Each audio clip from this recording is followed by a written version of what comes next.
Hello students, कल की class में हमने लेंस मेकर फॉर्मूले से रिलेटेड काफ़ी चीज़ें पढ़ी और हमने पढ़ा कि उत्तल लेंस, अभिसारी लेंस, अपसारी लेंस और अवतल लेंस में एक्चुअल में क्या डिफरेंस है। आज उसी पर बेस्ड कुछ न्यूमेरिकल करेंगे लेंस मेकर पर, और आगे हम लेंस फॉर्मूला और उससे रिलेटेड चीज़ें पढ़ेंगे। तो बेटा एक अच्छा सा क्वेश्चन लेते हैं, जैसे मैंने कल बुलबुले के बारे में आपको बताया था, तो सेम बुलबुले पर एक क्वेश्चन लेते हैं। आपको एक क्वेश्चन लेना है कि एक पानी का बुलबुला है, ठीक, जिसकी आपको रेडियस मतलब कितना दी हुई, कितनी 20 सेंटीमीटर, और ये जो पानी का बुलबुला है हमसे कहा गया कि इस पानी के बुलबुले की फोकस दूरी क्या होगी, और ये पानी का जो बुलबुला है ये किस लेंस की भांति कार्य करेगा। तो आपको ये सब चीजें डिस्कस करनी है, ठीक है।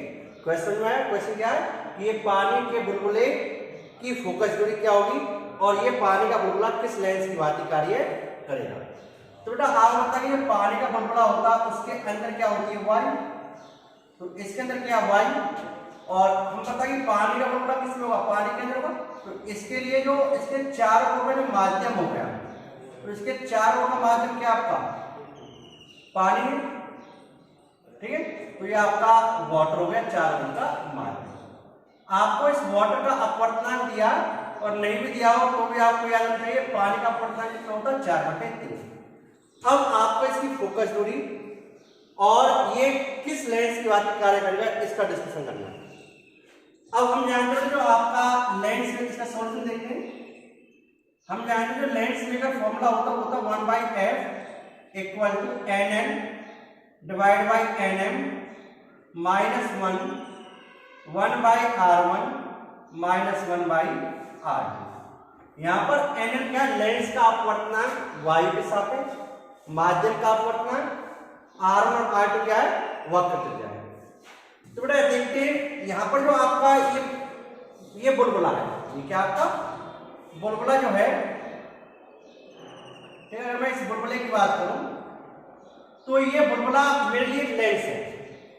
तो बुलबुले के अंदर क्या बेटा, वायु, तो वायु का जो अपवर्तनांक होगा वो कितना होता है, लेंस के अपवर्तनांक, वायु मेरा लेंस तो है, यहाँ पे बुलबुला है लेंस तो है, तो मेरे लेंस का अपवर्तनांक क्या होगा, जो वायु का अपवर्तनांक, और वायु का अपवर्तनांक कितना होता है 1, तो nm पे हो गई 1।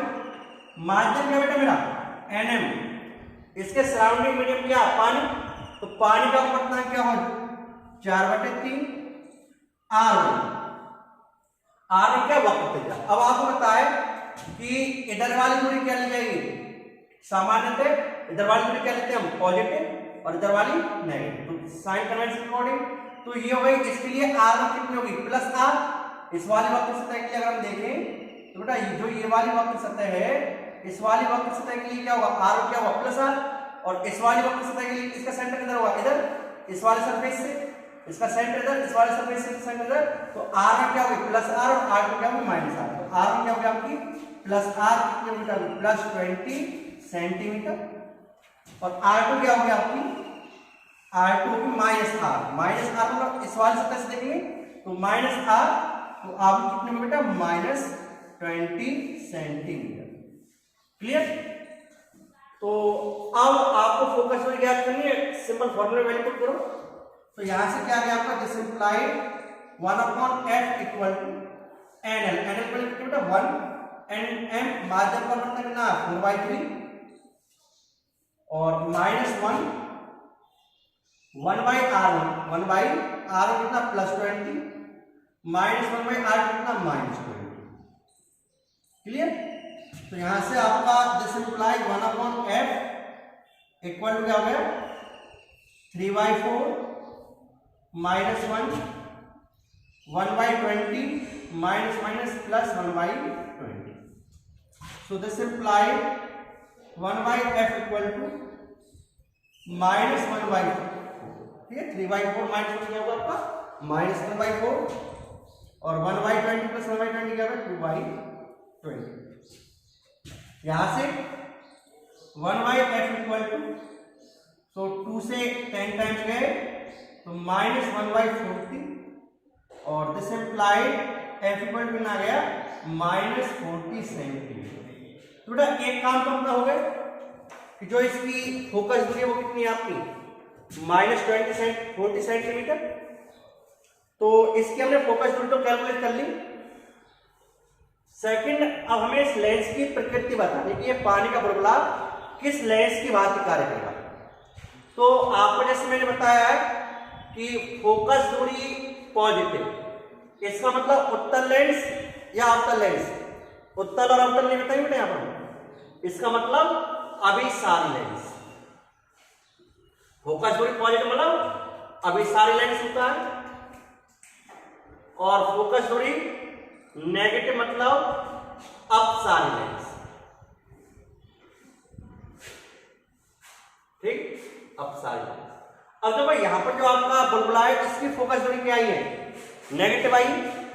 तो ठीक है, तो इसका मतलब क्या हुआ, अतः हम करेंगे अतः बुलबुला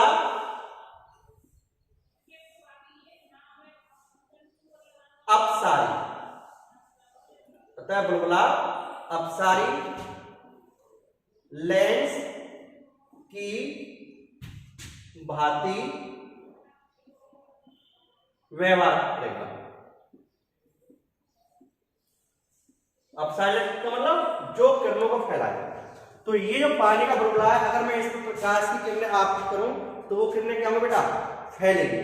ठीक है ना, तो अपसारी लेंस की भांति कार्य करेगा। तो आपको पता होना चाहिए, कल में मैंने इसका डिस्कशन किया था कि बुलबुला किस लेंस की भांति कार्य करता है। तो ठीक है, तो उसी चीज का यहाँ पर डिस्कशन मैंने किया है।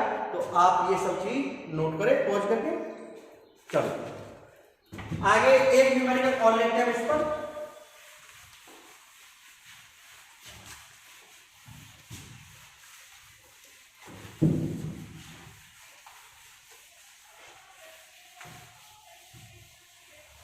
हाँ बेटा, आगे न्यूमेरिकल लेते हैं हम इस पर। आपको क्या केवल है न्यूमेरिकल में ध्यान से देखो।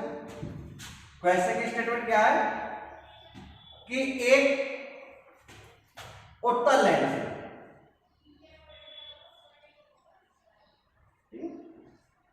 इस उत्तल लेंस की फोकस दूरी आपकी, चलो मान लीजिए दी हुई कितनी, 20 सेंटीमीटर। ठीक है, और इस उत्तल लेंस की जो रेडियस ऑफ करंट, एक वक्र पृष्ठ R1 आपको दी हुई है, मान लीजिए +20 सेंटीमीटर, और दूसरी आपको दी हुई है मान लीजिए, चलो पहले ये 24 ले लेते हैं और ये 18 सेंटीमीटर। ठीक है, एक दो वक्र अलग अलग है। R1 आपको R1 आपको 14 सेंटीमीटर हुआ है और R2 आपको 18 सेंटीमीटर। मतलब क्वेश्चन क्या है कि एक उत्तल लेंस है जिसकी फोकस दूरी 20 सेंटीमीटर है, और ये उत्तल लेंस, ठीक है, इसकी जो वक्र त्रिज्याएं हैं वो क्रम से 24 सेंटीमीटर व 18 सेंटीमीटर है। तो इस उत्तल लेंस के पदार्थ का अपवर्तनांक हमें निकालना है। ठीक है, इस क्वेश्चन को हम सॉल्व करते हैं बेटा। तो हमसे क्या पूछा है कि लेंस के पदार्थ का अपवर्तनांक क्या होगा। अब देखो इस क्वेश्चन में हमें माध्यम के बारे में नहीं दिया, तो हम लेंस का अपवर्तनांक माध्यम के सापेक्ष निकाल लेते हैं। नहीं दिया तो y मान लेते हैं।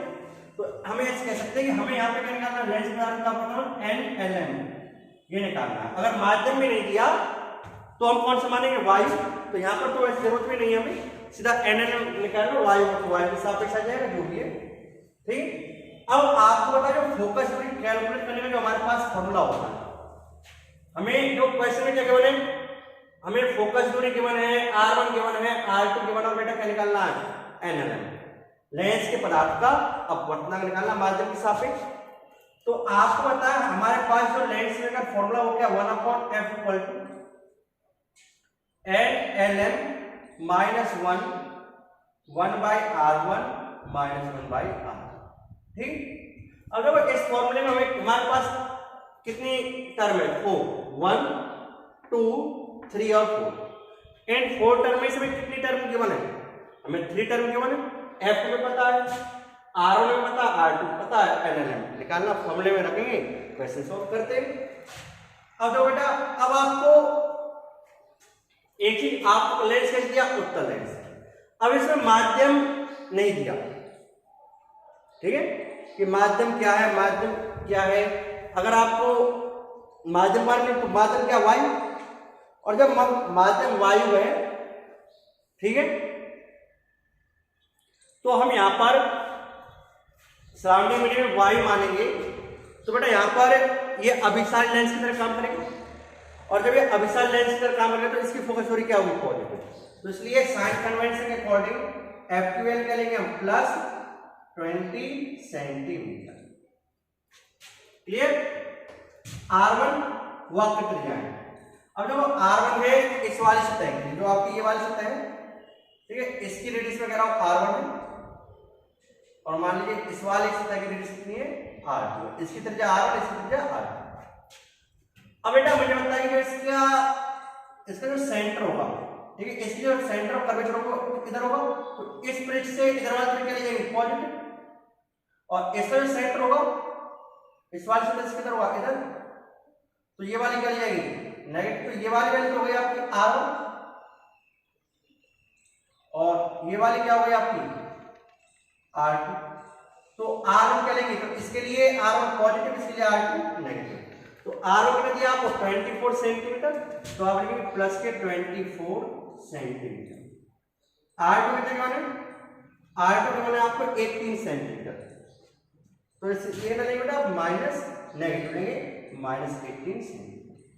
क्लियर।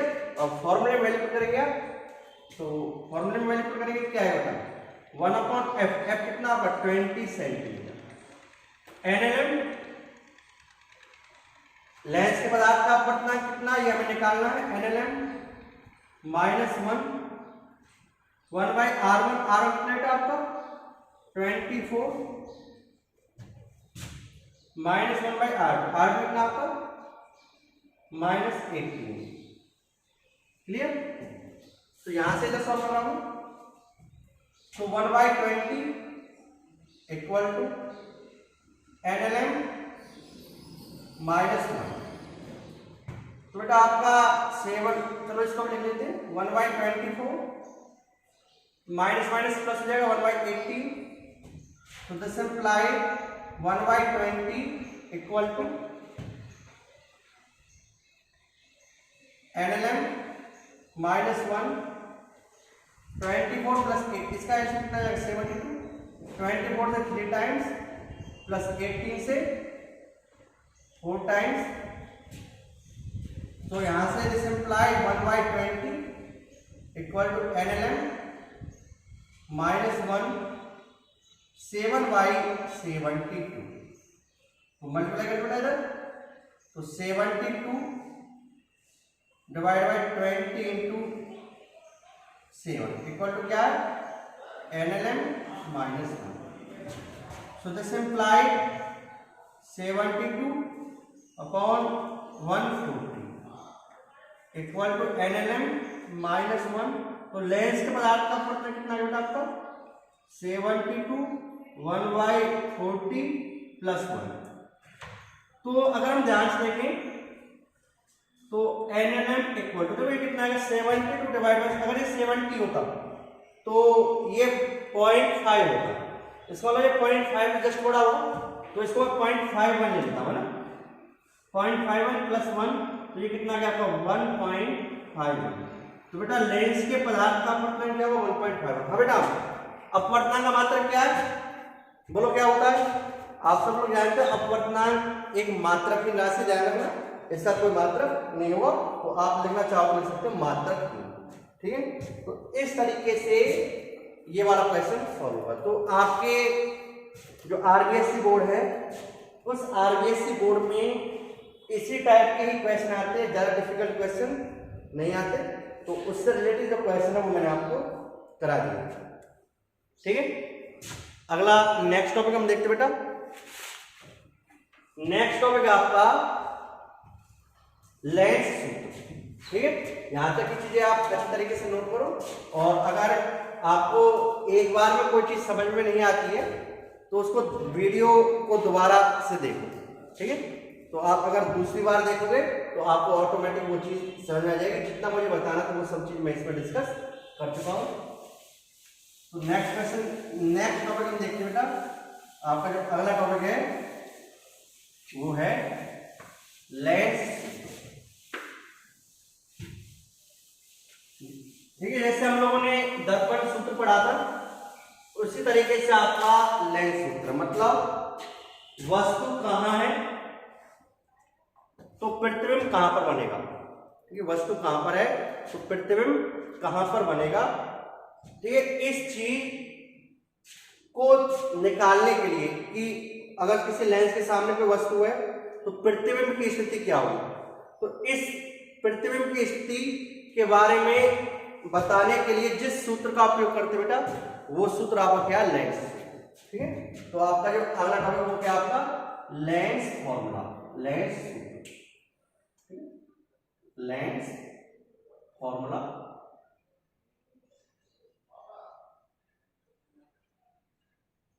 लेंस, तो बेटा जो लेंस सूत्र होता है वो आप बता देता हूं, 1/f equal to 1/v minus 1/a। दर्पण सूत्र पता होगा आपको। दर्पण सूत्र क्या होता है, 1/f equal to 1/v plus 1/a। Lens सूत्र क्या होगा, 1/f equal to 1/v minus 1/a। तो ये इसी सूत्र को हम क्या बोलते हैं, लेंस सूत्र। जहां पर f क्या है, लेंस की फोकस दूरी, v क्या है प्रतिबिंब की स्थिति, और u क्या बेटा वस्तु की स्थिति। तो मुझे इस लेंस सूत्र का डेरिवेशन करना है। ठीक है, तो आगे हम इस लेंस सूत्र का डेरिवेशन करते हैं।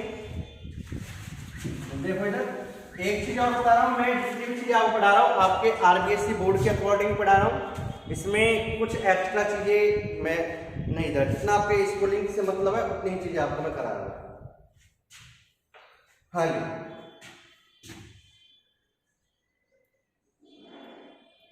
तो इसका हम डेरिवेशन देखते हैं। मैं कह रहा हूं एक उत्तल लेंस हमारे सामने, ठीक है। अब इसका डेरिवेशन आप किसी भी लेंस के लिए कर सकते हो बेटा। उत्तल लेंस के लिए करोगे तो भी यही फॉर्मूला निकलेगा, अवतल लेंस के लिए करोगे तो भी यही फॉर्मूला निकलेगा, किसी भी लेंस के लिए करो यही फॉर्मूला आपका आएगा। ठीक, तो हम करते हैं लेंस सूत्र के लिए। तो एक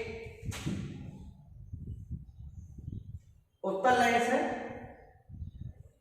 ठीक है, इसके सामने काफी दूरी पर, ठीक है, इससे क्योंकि उत्तल लेंस की भी दो स्थितियां होती है, हम बाद में करेंगे कि उत्तल लेंस दो तरह के प्रतिबिंब बनाता है, आभासी और वास्तविक। अगर लेंस को हमने, अगर वस्तु को हमने लेंस के काफी निकट रखा है तो लेंस का प्रतिबिंब क्या होगा, आभासी होगा, और दूरी पर है तो वास्तविक होगा। तो ये वस्तु कोई एक जो लेंस से कुछ दूरी पर है, ठीक है। अब बेटा इससे एक प्रकाश की किरण चली, एक प्रकाश की किरण चली। अब आप बताइए जो प्रतिबिंब का बनना होता है, प्रतिबिंब का बनना दो किरणों का नहीं होता, प्रतिबिंब का बनना अनंत किरणों का होता है। बट कम से कम हमें कितनी किरण दिखानी होंगी प्रतिबिंब बनाने के लिए, दो किरणें। जहां पर दो किरणें मिलेंगी उसी जगह अनंत किरणें मिलती है। ठीक, तो मैं कह रहा हूं यहां से एक प्रकाश की किरण चली मुख्य अक्ष के समांतर, और जो प्रकाश की किरण मुख्य अक्ष के समांतर होती है बेटा वो लेंस से अपवर्तित होकर कहां से गुजरेगी, उसके फोकस से, ये आप जानते हैं। ठीक है ना। अब एक चीज ध्यान रखना, हम यहाँ पर कि अपना जो डेरिवेशन है वो पतले लेंस के लिए है, तो एक्चुअल में अपवर्तन तो दोनों सतह से होगा, इस वाली सतह से भी होगा और इस वाली से भी होगा। बट मैं यहाँ पर अपवर्तन बीच में से दिखाता हूँ, उसके पीछे कहने की ये नेट इफेक्ट, मतलब इस वाली सतह और इस वाली सतह दोनों से मिलकर जो अपवर्तन हुआ उसका रिजल्टेंट दिखाता है, तो इसलिए आप बीच में से ही दिखाना है। प्रकाश किरण पड़ी लेंस पर, अब ये क्या होगी, अपवर्तित होकर ऐसे जाएगी और ऐसे जाके ये इस पॉइंट पर, तो ये वाला पॉइंट क्या कहलाएगा, फोकस। तो ये इसके फोकस से होकर गुजरेगी। क्लियर। और एक चीज बेटा, जब भी आप किरण दर्शाओ तो आपको किरण के गमन की दिशा की, किरण जा के दिशा में रही है, इस चीज को भी आपको बताना होगा। तो आपको तीर का चिन्ह लगाना जरूरी है, ठीक है। तो प्रकाश की किरण कैसे जा रही है, एक प्रकाश की किरण इस तरीके से चली सी से, इसके प्रकाश केंद्र से होता है। प्रकाश केंद्र क्या है, जिस पॉइंट से गुजरने वाली प्रकाश किरण बिना मोड़े हुए सीधे गुजर जाएगी। तो इससे क्या दिखाएंगे हम, ये किरण क्या हुई, सीधी गुजर जाएगी इस तरीके से, और ये दोनों किरणें यहां पर, ठीक है। जिस पॉइंट पर ये मिली उस पॉइंट पे क्या बन गया, इनका प्रतिबिंब। तो ए पॉइंट का प्रतिबिंब कहां बना, इस पॉइंट पर ए डैश, और इस तरह के बी का कहां बनेगा, मुख्य अक्ष पर मानेंगे बी डैश। तो ए डैश बी डैश इस उत्तल लेंस द्वारा बनाया गया वस्तु का वास्तविक उल्टा प्रतिबिंब, ठीक। अब बेटा जो ये प्रकाशिक केंद्र है, आप तक लेंस के अंदर सभी दूरियां कहां से मापी जाती हैं, प्रकाशिक केंद्र से, ठीक है। लेंस में जितनी दूरियां होती है कहां से मापते हैं, प्रकाशिक केंद्र से। तो वस्तु की जो दूरी होती है इसे हम यू लेते हैं, ये आपकी वस्तु दूरी हो गई यू। प्रतिबिंब की जो दूरी होती है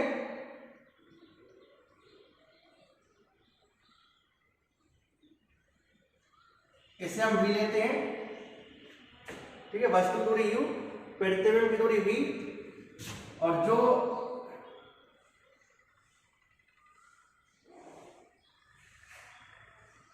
फोकस दूरी होती है इसे हम एफ, ठीक। प्रकाश के अंदर फोकस दूरी एफ। तो मुझे यूवी और एफ में संबंध लाना है लेंस मेकर, लेंस तो क्या, वस्तु दूरी यू, प्रतिबिंब दूरी वी और फोकस दूरी एफ के मध्य संबंध बताने वाला सूत्र आपका लेंस, ठीक है। तो यहां से देखो बेटा, इधर से आप, तो अब मुझे डेरिवेशन करना है। तो अब देखो यहां पर एक चीज और बेटा, इस डेरिवेशन को थोड़ा सा इजी करने के लिए हम लोगों ने क्या किया, यहां से एक ये इसको मिला दिया, पॉइंट बनेगा डी, ठीक है। सी डी को मिला दिया, और सी डी जो है वो किसके इक्वल है, ए बी के इक्वल, वस्तु की लंबाई के बराबर, ठीक है। इस डेरिवेशन को इजी करने के लिए हमने ये काम किया, ठीक। अब एक चीज देखो बेटा, ठीक है, जो त्रिभुज एबीसी व त्रिभुज ए डैश बी डैश सी, बोलो समरूप है या नहीं, त्रिभुज एबीसी और ए डैश बी डैश, तो हम समरूप त्रिभुज, बोलो है नहीं, ठीक है। समरूप त्रिभुज एबीसी व ए डैश बी डैश सी, तो समरूप कैसे, आप देख रहे हो ये वाला एंगल, ये वाला 90, ये वाला भी क्या है 90, क्लियर। जितना ये एंगल है उतना ये है, दो एंगल समान है, तो तीसरा एंगल क्या हुआ, समान होगा। और एंगल समान होते हैं तो त्रिभुज क्या होती है, सर्वांगसम होती है, और सर्वांगसम क्या होती है, त्रिभुज होती है। समरूप होती है तो ये समरूप त्रिभुज है ना। तो इसे बताने के लिए कोई जरूरत नहीं है, तो ठीक है, सबको दिख रहा है कि त्रिभुज एबीसी और एडीसी क्या समरूप। तो यहाँ पर हम समरूपता प्रमेय लगाते हैं एबीसी और एडीसी से। अगर समरूपता प्रमेय लगाओगे तो समरूपता क्या कहती है कि भुजाओं का अनुपात समान रहता है, तो A dash B dash A B, A dash B dash इसलिए होगा, A dash B dash divide by क्या होगा, ए बी, इक्वल टू क्या होगा, B dash C divide by B C, ठीक है। A dash B dash upon A B equal to क्या होगा, B dash C upon B C, ये आपकी इक्वेशन 1, क्लियर।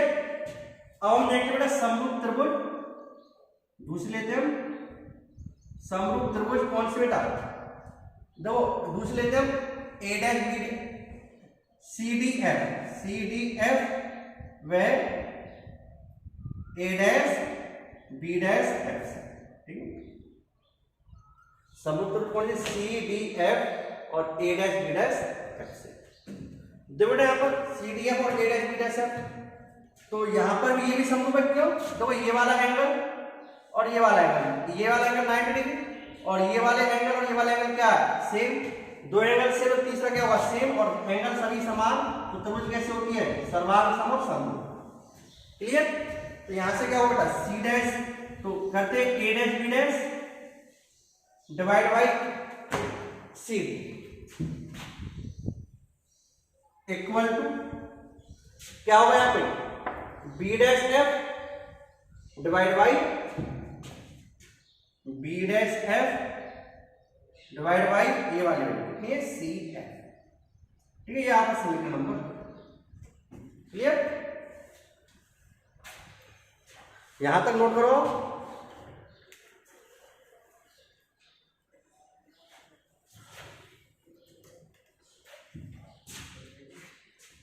हाँ जी, अब एक चीज देखो बेटा,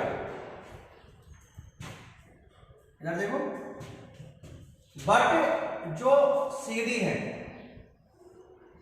वो तो ए बी के इक्वल है, बट सी डी इक्वल टू क्या आपका ए बी।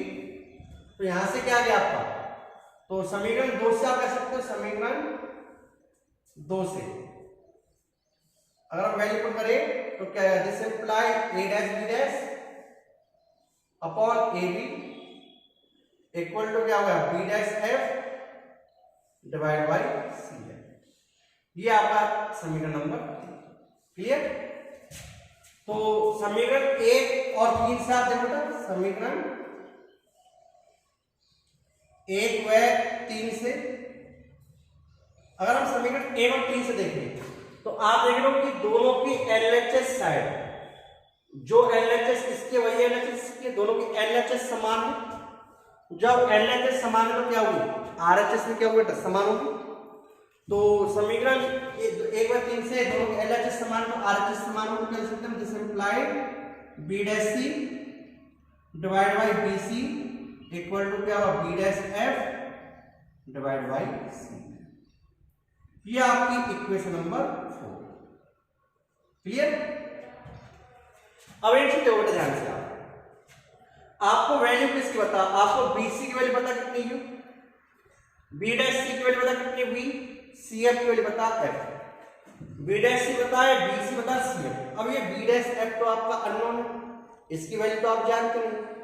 तो अब आपको क्या करना पड़ेगा, इस बी डैश एफ को इस तरीके से ब्रेक कीजिए कि आपको इसकी वैल्यू पता चल जाए। तो एक चीज को ध्यान से, तो बी डैश एफ जो आपका बी डैश एफ है, इसे क्या लिख सकता हूं मैं, अगर मैं बी डैश सी में से, ये जो आपका है बी डैश सी ये वाला, इस बी डैश सी में से अगर मैं सी एफ माइनस कर दूं ये वाला, तो B dash C minus C F equal to क्या आएगा आपका बी डैश एफ। तो यही काम मैं करता हूं बेटा। तो बी डैश सी, ठीक है। तो अब करते हैं इसे, देखो ध्यान से, समीकरण 4 से देखो बेटा, हाँ जी, तो चित्र से आप देख रहे हो,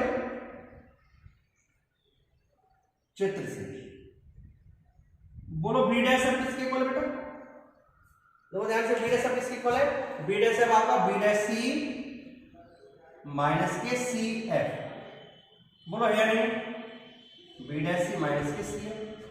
सो this implied B dash C divide by B C equal to क्या आ जाएगा आपका बी डैश सी माइनस के C F divide by C F. Clear. ये आपका समीकरण नंबर 5। अब इधर देखो बेटा, अब हम इनकी वैल्यू नोट करते हैं यूजिंग साइन कन्वेंशन, चिन्ह परिपाटी लेते हैं using sign convention. Sign convention Hindi क्या बोलते हैं, चिन्ह परिपाटी। यूजिंग साइन कन्वेंशन, चिन्ह परिपाटी लेंगे। जब साइन कन्वेंशन लेंगे, चिन्ह परिपाटी से हम क्या देखेंगे कि जो आपका, अब आपको बताइए बेटा, मैंने क्या बताया साइन कन्वेंशन क्या है, प्रकाश किरण की दिशा में मापी गई दूरी क्या होती है पॉजिटिव, और प्रकाश किरण की दिशा के विपरीत मापी गई दूरी नेगेटिव। जब वो प्रकाश किरण चल जा रही है इधर, तो सुनो सी से इधर वाली दूरी क्या होगी पॉजिटिव, और सी से इधर वाली दूरी नेगेटिव। बोलोगे नहीं। तो अगर मैं साइन कन्वेंशन का यूज करूं तो बी डैश सी, तो बोलो बेटा बी सी क्या हुआ, बी सी अब कितना आएगा, सी से इधर वाली दूरी नेगेटिव माइनस सी, बी डैश सी क्या हुआ बेटा आपका, बी डैश सी क्या हुआ आपका, सी से इधर वाली दूरी पॉजिटिव प्लस बी, ठीक है। सी एफ, बोलो बेटा सी एफ क्या हुआ, सी से इधर वाली दूरी है क्या हुआ प्लस एफ। क्लियर। तो यहां से सो दिस इम्प्लाइड, अब मैं समीकरण 5 में लिखता हूं, समीकरण 5 से जब मैं समीकरण 5 में लिखूंगा तो बी डैश सी कितना आपका minus divide by B C कितना आपका, सॉरी बी डैश सी तो आपका प्लस बी है ना, प्लस बी सी कितना बेटा आपका माइनस के इक्वल टू क्या आया, बी डैश सी क्या आपका plus B minus C F कितना आपका minus F divide by C F कितना प्लस है। ठीक, तो यहां से क्रॉस मल्टीप्लाई करें, जिसे हिंदी में क्या बोलते हैं वज्र गुणन करने पर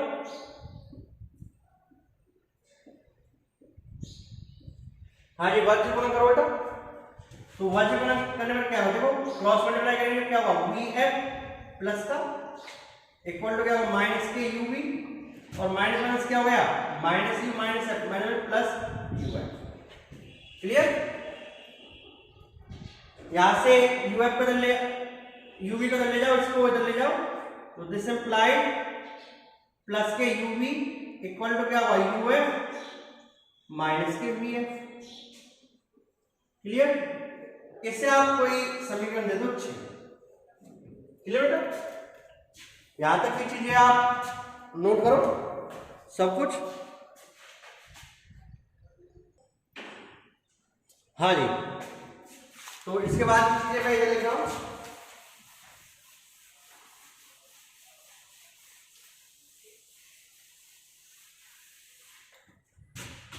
हाँ बेटा, अब दोनों ओर क्या करते हैं हम लोग यूवीएफ से डिवाइड करते हैं, तो दोनों ओर किसको समीकरण 6, दोनों ओर समीकरण 6 को यूवीएफ से भाग देंगे। ठीक है, समीकरण 6 को दोनों किस भाग के यूवीएफ से, तो देखो बेटा सर, तो UV divide by U V F equal to UF divide by U V F minus के V F divide by U V. Clear, so this implied, तो u से u v से v यहां क्या रहेगा आपको 1 by F equal to u से u f से f, इधर क्या रहेगा आपको 1 बाई v माइनस v से v और f से f कितना रहेगा 1 बाई u। तो आपका फाइनली जो फॉर्मूला निकल के आया वो आया 1 by F equal to 1 by v minus 1 by u। तो बेटा यही आपका क्या है जो आपका फॉर्मूला निकल के आया लास्ट में फाइनली, यही क्या, यही लेंस फॉर्मूला, जिसे लेंस सूत्र बोलते हैं, यही लेंस फॉर्मूला। ठीक है, तो इस तरीके से आपका ये लेंस है। अब आपको ध्यान रखना बेटा, जब भी कोई वस्तु कहां पर है, प्रतिबिंब कहां बनेगा, इस चीज के बारे में अगर हमें बताना है तो हम इस वाले फॉर्मूले को ही लगाएंगे।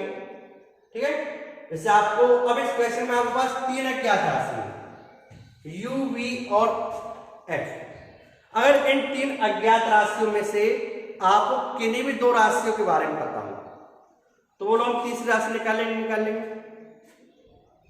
ना। ठीक है, अगर हमें इन तीनों में से किन्हीं 2 के बारे में पता हो तो तीसरी राशि में कैलकुलेट कर लेंगे। ठीक है, तो इस फॉर्मूले को लगाते समय एक चीज का ध्यान रखना है कि आपको यू वी एफ जो भी ये वैल्यू है ये साइन कन्वेंशन के अकॉर्डिंग लेनी है। और अगर आपको माध्यम के बारे में, देखो अब इस वाले फॉर्मूले में माध्यम को डिस्कशन नहीं होगा, तो इस वाले फॉर्मूले में ध्यान रखना कि उत्तल लेंस को हम अभिसारी लेंस की तरह मानेंगे, अवतल लेंस को अपसारी लेंस मानेंगे, और उत्तल लेंस की फोकस दूरी क्या लेंगे पॉजिटिव, अवतल लेंस की फोकस दूरी नेगेटिव।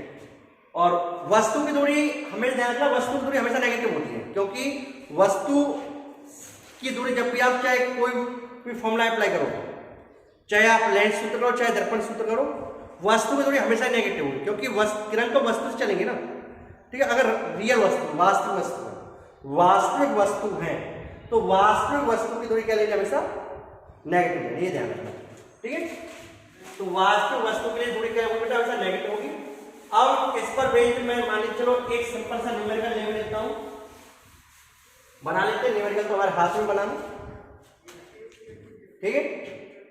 अब जैसे आपको क्वेश्चन दिया है कि एक उत्तल लेंस है, ठीक है, और इस उत्तल लेंस की आपको फोकस दूरी दी हुई है 10 सेंटीमीटर, क्लियर। एक बिंदु वस्तु है जो उत्तल लेंस के सामने मुख्य अक्ष पर रखी हुई है, कितनी दूरी पर, 20 सेंटीमीटर दूरी पर, ठीक है। कहां पर वस्तु कहां पर रखी हुई, यहां पर। इस बिंदु वस्तु को है जिसकी दूरी कितनी है, 20 सेंटीमीटर है। अब आपसे कहा गया है कि बताओ इस बिंदु वस्तु O का प्रतिबिंब कहां पर बनेगा, उसकी स्थिति क्या होगी। केवल अभी तो हम ये करते हैं। तो बेटा सिंपल, अब जब उत्तल लेंस, मैंने आपको क्या बताया कि अगर अब यहां पर माध्यम की पोजीशन नहीं है, जब भी आपको प्रतिबिंब की स्थिति बतानी हो, इस तरह करना हो, तो उत्तल लेंस की फोकस दूरी, उत्तल लेंस को अभिसार लेंस मानेंगे, फोकस दूरी पॉजिटिव, और अवतल लेंस को अपसार लेंस, क्योंकि यहाँ पर माध्यम में कोई डिस्कशन नहीं है कि वायु में रखा किस रखा। तो अगर नहीं दिया तो हम किसमें मानते हैं, वायु मानते हैं। और वायु में लेंस हमेशा क्या करता है, अभिसारी लेंस की तरह काम करेगा उत्तल, और अपसारी लेंस की तरह अवतल, ठीक है। तो करते बेटा इसको। तो आपको क्या गिवन है, गिवन क्या आपको क्या क्या दिया हुआ है, यू कितना आपका 20 सेंटीमीटर, और वस्तु वास्तविक है, और वास्तविक वस्तु के लिए हमेशा चिन्ह कैसा है, नेगेटिव, चाहे कोई सब लेंस है, वस्तु दूरी हमेशा नेगेटिव होगी। तो बेटा क्योंकि प्रकाश पर ऐसे जाएंगी इधर से, तो इधर वाली दूरी नेगेटिव, इधर वाली पॉजिटिव, तो यू क्या हो गया आपकी -20 सेंटीमीटर। एफ कितना आपका, एफ है आपका उत्तल लेंस की फोकस दूरी क्या लेते हैं बेटा हम, पॉजिटिव, तो एफ की वैल्यू कितनी हो गई, +10 सेंटीमीटर, क्लियर। अब आपको प्रतिबिंब की स्थिति बतानी है, तो वी की वैल्यू निकालनी।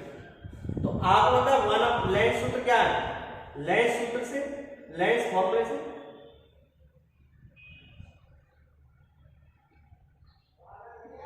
लेंस फॉर्मूला से देखते बेटा क्या होता है, 1/f equal to 1/v minus 1/, बेटा सिंपल न्यूमेरिकल आएंगे पेपर में आएगा, तो कोई कठिन न्यूमेरिकल नहीं आता।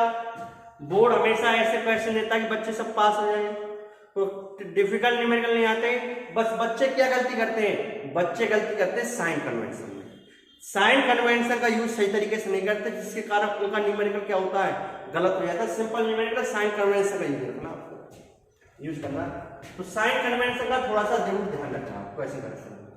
तो दिस इंप्लाई बेटा, अब रखो वैल्यू 1/f, f कितना आपका प्लस का 10, उत्तल लेंस की फोकस दूरी पॉजिटिव, 1/v, v कितना बेटा आपका, देखो v कितना है निकालना है, v तो हमें कैलकुलेट करना है, और -1/u, u कितना आपका -20, क्लियर।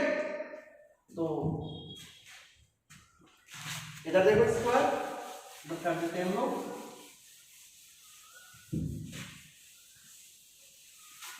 हाँ जी। तो this implied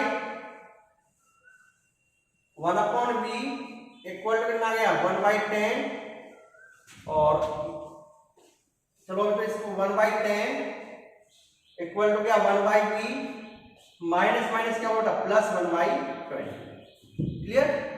so 1/v equal to कितना आ गया आपका, 1/v इक्वल टू 1/10, और ये इधर क्या हो गया -1/20।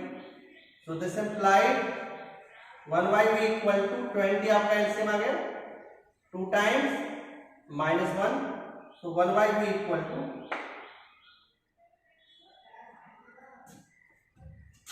कितना आ गया 1/20। सो v की वैल्यू क्या आ गई +20 सेंटीमीटर। तो प्रतिबिंब कहां बनेगा, वस्तु के लिए तो इधर वाला तो नेगेटिव, इधर वाला पॉजिटिव, प्रतिबिंब क्या आपका पॉजिटिव नेगेटिव, पॉजिटिव है तो इसको ना वस्तु की अपोजिट साइड में, वस्तु के अपोजिट साइड में, और लेंस से कितनी दूरी पर 20 सेंटीमीटर दूरी पर प्रतिबिंब बनेगा, ठीक है। एक तरह क्लियर। अब एक चीज ध्यान रखना बेटा, मैं थोड़ा बताया तब आपको, अभी आगे डिस्कस करूंगा इस चीज का, फिर बता देता हूं। वी अगर आपका आता है नेगेटिव, वी नेगेटिव का मतलब होता है लेंस में, ये लेंस के लिए दर्पण के लिए नहीं, लेंस में वी नेगेटिव तो वस्तु होगी आपकी आभासी। वस्तु कैसी होगी? आभासी व सीधी। आभासी प्रतिबिंब वास्तविक वस्तु के आभासी प्रतिबिंब, ध्यान रखना कौन सी वस्तु के? वास्तविक वस्तु के। वास्तविक वस्तु के आभासी प्रतिबिंब क्या होते हैं? सीधे होते हैं, ठीक है। तो आभासी में सीधा बनेगा। और V आपका आए अगर कैसा? पॉजिटिव, लेंस के केस में V कैसा है? पॉजिटिव, तो समझना प्रतिबिंब क्या होगा? वास्तविक। और वास्तविक वस्तु के लिए जो वास्तविक प्रतिबिंब होते हैं वो कैसे होंगे? उल्टे, वास्तविक व उल्टा, ठीक। अब प्रतिबिंब छोटा, दो प्रतिबिंब आपका वास्तविक है या आभासी है, ठीक है। इस चीज का पता तो हम लोग किससे करते हैं? इस चीज का पता तो हमें V के द्वारा ही पता चल जाएगा कि प्रतिबिंब आभासी है या वास्तविक है, ठीक है। V से ही हम पता कर लेंगे। बट अगर प्रतिबिंब आपका, ठीक है, ये प्रतिबिंब आपका बड़ा है छोटा है, इस चीज का पता हम V से नहीं कर पाएंगे। तो इस चीज का पता करने के लिए कि प्रतिबिंब आपका कैसा है, आभास बड़ा है या छोटा, तो इसके लिए एक टर्म है रेखीय आवर्धन। क्या बेटा? रेखीय आवर्धन। तो आप रेखीय आवर्धन के द्वारा ही बता सकते हो कि प्रतिबिंब किस टाइप का है। क्लियर? तो हम रेखीय आवर्धन निकालेंगे और रेखीय आवर्धन निकालकर हम बताएंगे कि प्रतिबिंब बड़ा बनेगा या छोटा बनेगा।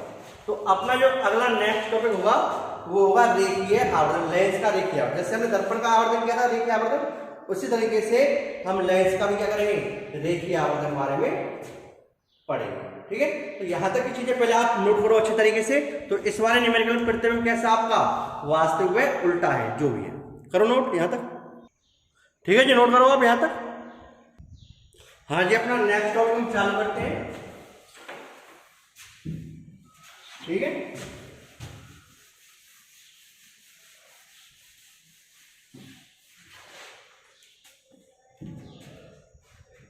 नेक्स्ट टॉपिक है आपका रेखीय आवर्धन। लेंस के लिए करेंगे बेटा रेखीय आवर्धन,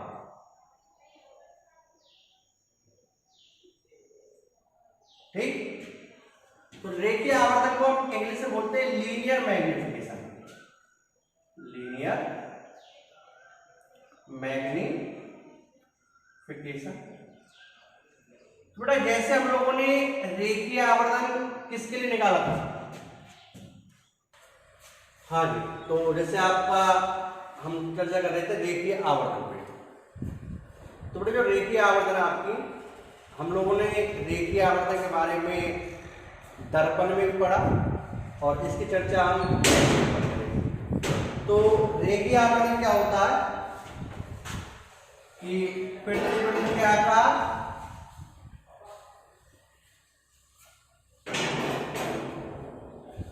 प्रतिबिंब का आकार डिवाइड बाई वस्तु का आकार। यदि हम प्रतिबिंब के आकार को किससे भाग देते? वस्तु के आकार से भाग देते। तो बेटा ये टर्म भी आपको क्या कहलाती है? रेखीय आवर्धन। इसको हम किससे रिप्रेजेंट करते हैं? स्मॉल, ठीक। तो रेखीय आवर्धन क्या? प्रतिबिंब का आकार व वस्तु के आकार का अनुपात। अब देखो बेटा, जैसे ये आपका लेंस है, इसके सामने आपकी वस्तु थी ए बी, ये हो गई वस्तु आपकी, वस्तु का आकार ए बी। एक प्रकाश किरण में सीधी बजाई जो अपवर्तन के बाद फोकस से बजी, दूसरे प्रकाश किरण में प्रकाश से केंद्र में जा रही, और मान लीजिए दो किरणें यहाँ पर, ठीक है, जैसे हमने लेंस से पढ़ा था। ये आपका ए डैश, क्लियर।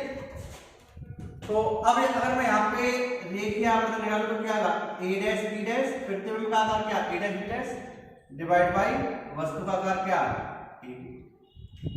क्लियर?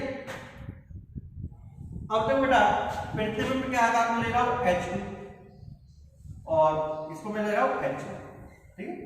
तो H2 बाई H1 में निकाला यहां पर।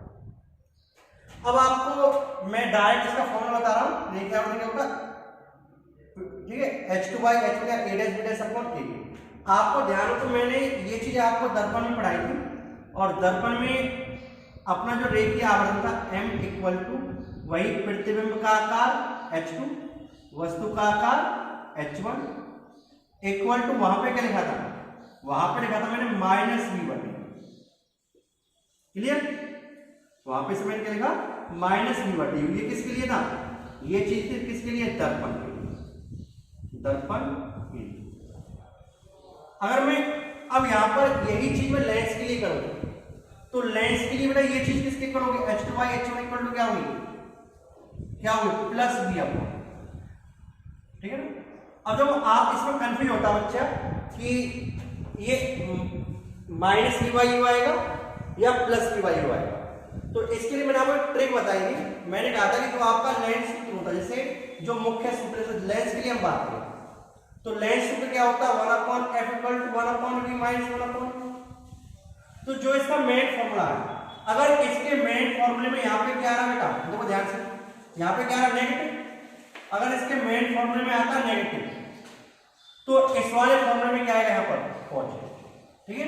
तो अब आपका जो लेंस सूत्र होता है वो क्या होता है, 1/f equal to 1/v minus 1/u। यहाँ पे नेगेटिव आ रहा है तो इसलिए रेखीय जो आवर्तन निकालेंगे तो प्रतिबिंब का आकार बटे वस्तु का आकार तो क्या लिखेंगे आप, प्लस v अपॉन u है। और जब हम दर्पण सूत्र की बात करते हैं, दर्पण सूत्र क्या होता है, 1/f equal to 1/v plus 1/u। तो दर्पण सूत्र में ये वाली जो टर्म है वो कैसी है, पॉजिटिव, ये वाली पॉजिटिव है, तो यहाँ पे क्या लिखेंगे बेटा हम, इसमें नेगेटिव, ठीक है? तो ये आपका लेंस के लिए, लेंस के लिए, और ये आपका दर्पण के लिए। तो इस चीज का ध्यान रखना, केवल आपको इसकी जरूरत पड़ेगी कि रेखीय आवर्धन में बेटा m इक्वल टू लेंस के लिए क्या होगा, प्रतिबिंब का आकार H2 बटे वस्तु का आकार H1 इक्वल टू क्या होगा, लेंस सूत्र क्या होता है, 1/f equal to 1/v minus 1/u। अगर यहाँ पे नेगेटिव तो यहाँ पे क्या आएगा, प्लस v अपॉन u, ये आएगा। बस अब इस चीज में एक और ध्यान रखना है आपको कि यहां जो H2 है, H1 है, v वैल्यू ये चिन्ह सहित लेने का, ये चिन्ह सहित लेने का ध्यान रखना। इस फॉर्मूले का यूज करेंगे तो ये वाली वैल्यू कैसे लेनी है, चिन्ह सहित लेने हैं, इस चीज का ध्यान रखना, ठीक है? और साइन कन्वेंशन आपको पता है कि ऊपर वाली हाइट पॉजिटिव, नीचे वाली हाइट नेगेटिव, इधर वाली दूरी पॉजिटिव, इधर वाली दूरी नेगेटिव, ठीक है? तो इस तरीके से साइन कन्वेंशन का यूज करके आपको ये डेरिवेशन सॉल्व करना। क्लियर? तो यहां तक चीजें आप लोग बेटा। अब एक चीज और, अगर m की वैल्यू आपकी ग्रेटर देन 1 आती है, ठीक है, जैसे मैंने दर्पण बताया था, तो प्रतिबिंब क्या होगा, बड़ा। मैं भी तो कह रहा हूं, अगर m का मान, मॉड ऑफ m मतलब परिमाण, चेंज नहीं देना, अगर आपका m ग्रेटर देन 1 है परिमाण में, तो प्रतिबिंब कैसे बनेगा, बड़ा। अगर आपका mod of m less than 1 है, ठीक है, आवर्धन जिसे हम स्मॉल m लिख सकते हैं, अगर ये एक से छोटा तो प्रतिबिंब कैसे बनेगा, छोटा। क्लियर बेटा? ये चीज। अब एक चीज देखो आप, अब जैसे इस वाले केस में देखते हैं तो इसमें m बोलो पॉजिटिव आएगा नेगेटिव आएगा, बोलो इस वाले केस में देखो m इक्वल टू क्या, प्रतिबिंब की हाइट, बोलो नेगेटिव पॉजिटिव, तो ये वाला तो नेगेटिव, तो H2 कैसे आपकी नेगेटिव माइनस H2 लिखेंगे यहाँ पर, और ये क्या है, वस्तु की हाइट पॉजिटिव प्लस H1, तो इस वाले केस में m कैसा, नेगेटिव, बोलो है नहीं। और देखो m नेगेटिव, प्रतिबिंब कैसा आपका, वास्तविक या आभासी, वास्तविक या आभासी, आपको वास्तविक है क्योंकि वास्तविक में मिल रही है, प्रतिबिंब कैसा, वास्तविक, तो इसका मतलब m नेगेटिव मतलब क्या हो गया, वास्तविक। और वास्तविक क्या होते हैं, वास्तविक प्रतिबिंब हमेशा और फिर m कैसा होगा नेगेटिव, तो m नेगेटिव मतलब वास्तविक, ठीक। और वास्तविक क्या होते हैं, उल्टे सीधे, वस्तु के सापेक्ष उल्टे। वास्तविक प्रतिबिंब हमेशा क्या होंगे, वास्तविक प्रतिबिंब क्या होंगे, हमेशा वस्तु के सापेक्ष क्या होंगे, उल्टे होंगे। किस वस्तु के लिए, वास्तविक वस्तु के लिए। नेगेटिव वे नेगेटिव, वास्तविक वे उल्टा, ठीक है। ये चीज आप अगर m आपका, तो यहां से आप कह सकते हो कि अगर m आपका पॉजिटिव आए, देखो इधर देखो बेटा, ध्यान से लिख रहा हूं, ठीक है। तो आप m के लिए देखो मैंने आपको क्या क्या चीज बताई। v नेगेटिव का मतलब लेंस में, किस में कर रहा हूं, लेंस में। v नेगेटिव का मतलब क्या आएगा, v negative, v positive, v positive मतलब क्या है, वास्तविक व उल्टा। v नेगेटिव का मतलब आभासी व सीधा। m नेगेटिव मतलब ऐसे आप देख रहे हो आप, m नेगेटिव मतलब वास्तविक व उल्टा।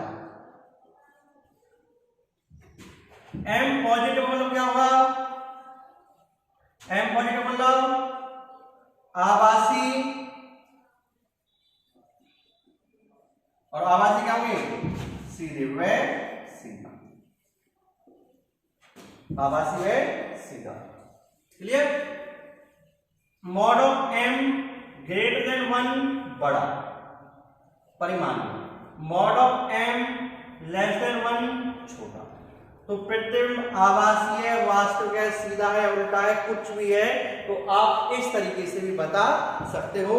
तो ये सब चीजें आप नोट करो अच्छी तरीके से और इन्हें अपने, ठीक है, कॉपी में अच्छी तरीके से नोट कीजिए और थोड़ा सा ध्यान से देखो अगर आपको कोई चीज समझ में नहीं आए तो, ठीक। तो आज की वीडियो हम यहीं पे कंप्लीट करते हैं। इससे आगे की नेक्स्ट वीडियो हम करेंगे, हम इससे नेक्स्ट वीडियो में लेंस पर बेस्ड सभी क्वेश्चन करेंगे और अगला टॉपिक अपना होगा पावर ऑफ लेंस और लेंस द्वारा बनने वाले प्रतिबिंब की स्थितियां। तो इन टॉपिकों को करने के बाद आपका रिफ्रैक्शन मतलब जो आपका अपवर्तन टॉपिक है वो कंप्लीट हो जाएगा। Thank you.